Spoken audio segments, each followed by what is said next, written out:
একটা ওয়াজ মাহফিলের ভিতরে আপনারা সকলে জানেন কবির বিন সামাদ, শিল্পী কবির বিন সামাদ নাম শোনেন নাই? একটা প্রোগ্রামের ভিতরে হাজার হাজার মানুষ। আমি বলছি আমার উত্তরটা তো দিতে, উত্তরটা তো দিতে। কোন জায়গায় কি বলতে জানি যাই, পুকাতে কি লেগে বলে জানি যাই, হাত বিহদাব কম লাগা।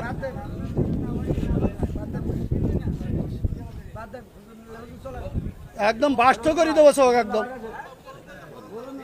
হাজার হাজার মানুষের সামনে একজন আলেমকে, একজন দ্বীনের দায়ীকে, একজন ইসলাম প্রচার করনেওয়ালা একজন আলেমকে হাজার হাজার মানুষের সামনে অপমান করা হয়েছে, হাজার হাজার মানুষের সামনে গালি দেওয়া হয়েছে।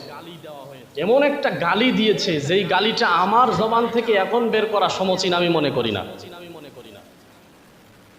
সমাজের প্রত্যেকটা জায়গায় কিছু মানুষ এমন আছে যারা ইসলামের কথা, কোরআনের মাহফিল আপনি করবেন, ওখানেও বাধা দেওয়ার জন্য কিছু ষড়যন্ত্র হবে কিনা বলেন? জোরে বলেন, হবে কিনা? আমরা এর তীব্র নিন্দা জানাই। যে এই কাজটা করেছে তাকে আইনের আওতায় আনা দরকার, ঠিক কিনা বলেন? আল্লাহ আমাদের সঠিক বুঝ দান করুক, জোরে বলেন আমিন। একটা কথা চিন্তা করেন, এমন একটা দেশে আমরা বসবাস করতেছি যেটা 96% মুসলমানের দেশ। কত পার্সেন্ট বলেন?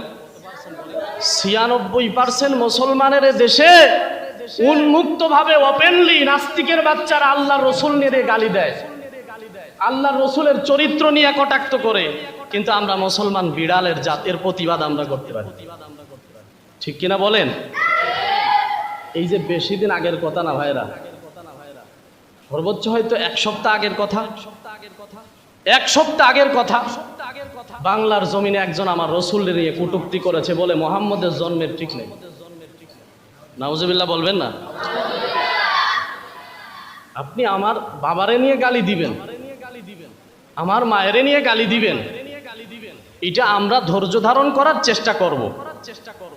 কিন্তু আমাদের কলিজার টুকরা রসুল, যাকে আমরা জীবনের থেকেও বেশি ভালোবাসি, আমাদের আল্লাহকে, আমাদের রসুলকে জীবনের থেকে আমরা বেশি ভালোবাসি, ওই রসুলকে নিয়ে কটাক্ত করা হয়।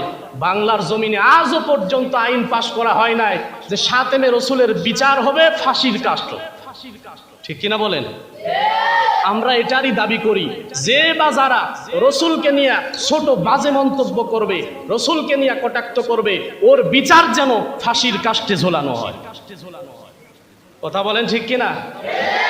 আমরা এমন একটা বাংলাদেশ চাই, আমরা এমন একটা বাংলাদেশ চাই যে আমাদের কলিজার টুকরা রসুলকে নিয়ে বাজে মন্তব্য কেউ যেন করতে না। আল্লাহ আমাদের সবাইকে বুঝ দান করুন। আরো জোরে বলেন। আমার ভাইয়েরা, আমি গত জুমায় আলোচনা করেছিলাম নবীজির চরিত্র, মহান চরিত্র, যেই নবীজির চরিত্র দেখে বেঈমানেরা কালেমা পড়তে বাধ্য হয়েছে। সুবহানাল্লাহ পড়ে। তাদেরকে বেতের ভয় দেখানো হয় নাই, তরবারির ভয় দেখানো হয় নাই যে কালেমা পড় না হইলে জীবন যাবে। বরং আরো বলা হয়েছে লাকুম দীনুকুম ওয়ালিয়া দীন, লা ইকরাহা ফিদ্দীন। আল্লাহ বলেছেন দ্বীনের ভিতরে কোনো জোর জবরদস্তি নাই যে তোমার ইসলাম পালন করা লাগবেই লাগবে। আল্লাহ বলেছেন যে কোনো জোর জবরদস্তি নাই, তোমার মনে চাইছে তুমি ইসলাম গ্রহণ করো, নইলে তুমি চিরকালে জাহান্নামে যাবা, এটা তোমার যুগ, তোমার দায়িত্ব, তুমি নিজেই। এই জন্য আল্লাহ বলেছেন যার যার ধর্ম সেই সেই পালন করবে। আল্লাহ তাআলা আমাদেরকে বুঝ দান করুক। আরো জোরে বলেন বুঝ দান করুক।